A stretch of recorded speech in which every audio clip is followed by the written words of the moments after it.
అరే వీళ్ళు టాపర్ రా అంటారు, వీళ్ళు యావరేజ్ చదువుతున్నారు అంటారు. కానీ టాపర్ కన్నా యావరేజ్ చదివిన వాడికి ఎక్కువ ప్యాకేజెస్ వస్తూ ఉంటాయి. సాఫ్ట్వేర్ జాబ్స్ అందరికీ వస్తాయండి, కాకపోతే ఇక్కడ 2 కేటగిరీస్. అన్ని కంపెనీస్ కి ఎలిజిబిలిటీ రావాలి, 90% ఆఫ్ ద కంపెనీస్ కి రావాలి అంటే మినిమం 60% మెయింటైన్ చేయాలి. ఇప్పుడున్న ఎడ్యుకేషన్ సిస్టమ్ కి అది 60% మెయింటైన్ చేయడం పెద్ద ప్రాబ్లం కాదు.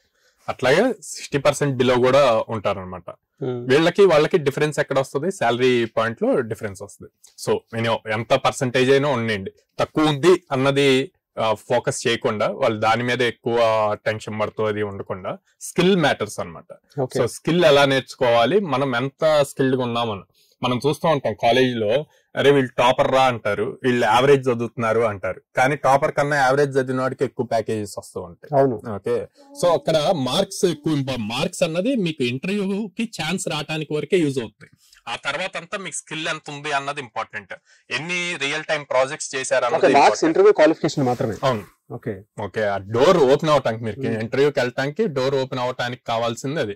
సో ఒక పెద్ద టాప్ కంపెనీస్ అయితే 70%, 75% అట్లాగా పెడతాయి అనమాట కట్ ఆఫ్. మీడియం లెవెల్ ఇవన్నీ కూడా 60% అబోవ్ పెడతాయి. స్టార్ట్అప్స్ ఇవి అయితే పర్సంటేజ్ తో మాకు సంబంధం లేదు, డిగ్రీతో సంబంధం లేదు, మాకు స్కిల్ సెట్ కావాలి అని చెప్పి అడుగుతారు.